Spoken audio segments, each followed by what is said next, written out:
మోషే కొండ దిగకుండా తడవు చేయుట ప్రజలు చూచినప్పుడు ఆ ప్రజలు అహరోను నొద్దకు కూడి వచ్చి, లెమ్ము, మా ముందర నడుచుటకు ఒక దేవతను మా కొరకు చెయ్యుము. ఐగుప్తులో నుండి మమ్మను రప్పించిన ఆ మోషే అనువాడు ఏమాయనో మాకు తెలియదు అని అతనితో చెప్పిరి.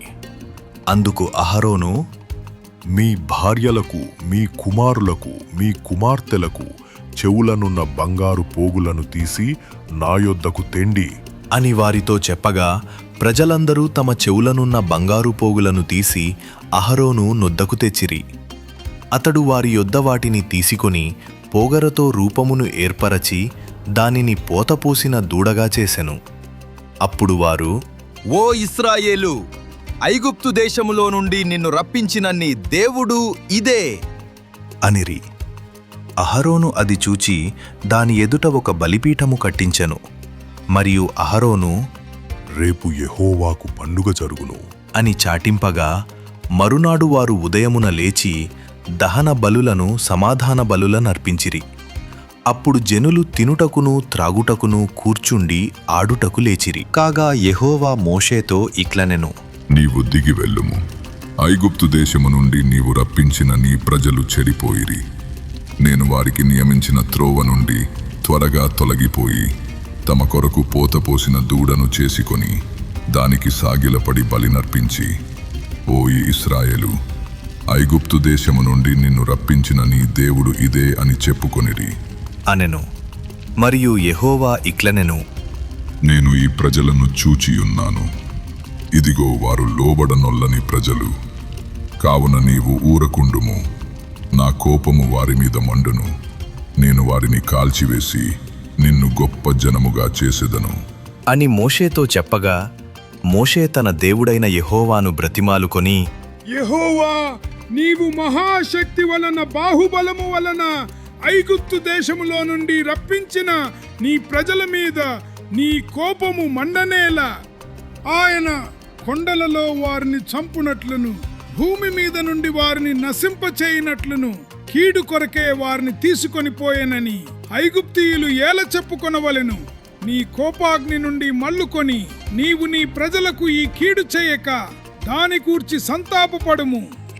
నీ సేవకులైన అబ్రహామును, ఇస్సాకును, ఇశ్రాయేలును జ్ఞాపకము చేసుకొనుము. నీవు వారితో ఆకాశ నక్షత్రముల వలె మీ సంతానము అభివృద్ధి చేసి నేను చెప్పిన ఈ సమస్త భూమిని మీ సంతానమున కిచ్చెదననియు వారు నిరంతరము దానికి హక్కు దారులగుదురనియు వారితో నీతోడని ప్రమాణము చేసి చెప్పితివి అనెను. అంతట యెహోవా తన ప్రజలకు చేసేదనని చెప్పిన కీడును గూర్చి సంతాపపడెను. మోషే శాసనములు గల 2 పలకలను చేతపట్టుకొని కొండ దిగివచ్చెను. ఆ పలకలు ఇరు ప్రక్కలను వ్రాయబడినవి. అవి ఈ ప్రక్కను ఆ ప్రక్కను వ్రాయబడి ఉండెను. ఆ పలకలు దేవుడు చేసినవి. ఆ పలకల మీద చెక్కబడిన వ్రాత దేవుని చేవ్రాత. ఆ ప్రజలు పెద్ద కేకలు వేయిచుండగా యెహోషువ ఆ ధ్వని విని, పాలెములో యుద్ధధ్వని అని మోషేతో అనగా, అతడు, అది జయధ్వని కాదు, అపజయధ్వని కాదు, సంగీత ధ్వని నాకు వినబడుచున్నది అనెను. అతడు పాళెమునకు సమీపింపగా ఆ దూడను వారు నాట్యమాడుటను చూచెను. అందుకు మోషే కోపము మండెను. అతడు కొండ దిగువను తన చేతులలో నుండి ఆ పలకలను పడవేసి వాటిని పగులగొట్టెను. మరియు అతడు వారు చేసిన ఆ దూడను తీసుకొని అగ్నితో కాల్చి పొడిచేసి నీళ్ల మీద చల్లి ఇశ్రాయేలీయుల చేత దాని త్రాగించెను. అప్పుడు మోషే, నీవు ఈ ప్రజల మీదికి ఈ గొప్ప పాపము రప్పించినట్లు వారు నిన్ను ఏమి చేసిరి అని అహరోనును అడుగగా, అహరోను, నా ఏలినవాడా, నీ కోపము మండనీయకుము. ఈ ప్రజలు దుర్మార్గులను మాట నీ వెరుగుదువు. వారు మాకు ముందు నడుచుటకు ఒక దేవతను చేయుము. ఐగుప్తులో నుండి మమ్మును రప్పించిన వాడగు ఈ మోషే ఏమాయెనో మాకు తెలియదనిరి. అందుకు నేను, ఎవరి యొద్ద బంగారము ఉన్నదో వారు దానిని ఊడదీసి తెండని చెప్పి తిని, నేను దాని అగ్నిలో వేయగా ఈ దూడయాయెను. అనెను. ప్రజలు విచ్చలవిడిగా తిరుగుట మోషే చూచెను. వారి విరోధులలో వారికి ఎగతాళి కలుగునట్లు అహరోను విచ్చలవిడిగా తిరుగుటకు వారిని విడిచిపెట్టియుండెను.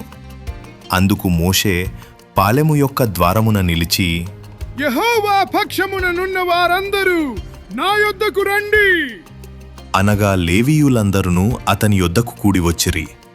అతడు వారిని చూచి, మీలో ప్రతివాడును తన కత్తిని తన నడుమున కట్టుకుని పాలెములో ద్వారము నుండి ద్వారమునకు వెళ్ళుచు, ప్రతివాడు తన సహోదరుని, ప్రతివాడు తన చెలికానిని, ప్రతివాడు తన పొరుగువానిని చంపవలెనని ఇశ్రాయేలీయుల దేవుడైన యెహోవా సెలవిచ్చుచున్నాడు అనెను.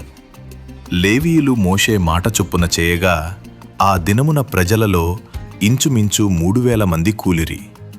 ఏలయనగా మోషే వారిని చూచి, నేడు యెహోవా మిమ్మను ఆశీర్వదించునట్లు మీలో ప్రతివాడు తన కుమారుని మీద పడియే గాని తన సహోదరుని మీద పడియే గాని యెహోవాకు మిమ్మును మీరే ప్రతిష్ఠ చేసుకొనుడి అనెను. మరునాడు మోషే ప్రజలతో, మీరు గొప్ప పాపము చేసితిరి గనుక యెహోవా యొద్దకు కొండ ఎక్కి వెళ్ళెదను. ఒకవేళ మీ పాపమునకు ప్రాయశ్చిత్తము చేయగలనేమో అనెను. అప్పుడు మోషే యెహోవా యొద్దకు తిరిగి వెళ్ళి, అయ్యో, ఈ ప్రజలు గొప్ప పాపము చేసిరి. వారు బంగారు దేవతను తమ కొరకు చేసుకొనిరి. అయ్యో, నీవు వారి పాపమును ఒకవేళ పరిహరించితివా? లేని ఎడల నీవు వ్రాసిన నీ గ్రంథములో నుండి నా పేరు తుడిచివేయుమని బ్రతిమాలు కొనుచున్నాను అనెను. అందుకు యెహోవా, ఎవడు నా ఎదుట పాపము చేసెనో వాని నా గ్రంథములో నుండి తుడిచివేయుదును. కాబట్టి నీవు వెళ్ళి నేను నీతో చెప్పిన చోటికి ప్రజలను నడిపించుము. ఇదిగో నా దూత నీకు ముందుగా వెళ్ళును. నేను వచ్చు దినమున వారి పాపమును వారి మీదికి రప్పించెదను అని మోషేతో చెప్పెను. అహరోను కల్పించిన దూడను ప్రజలు చేయించినందున యెహోవా వారిని బాధపెట్టెను.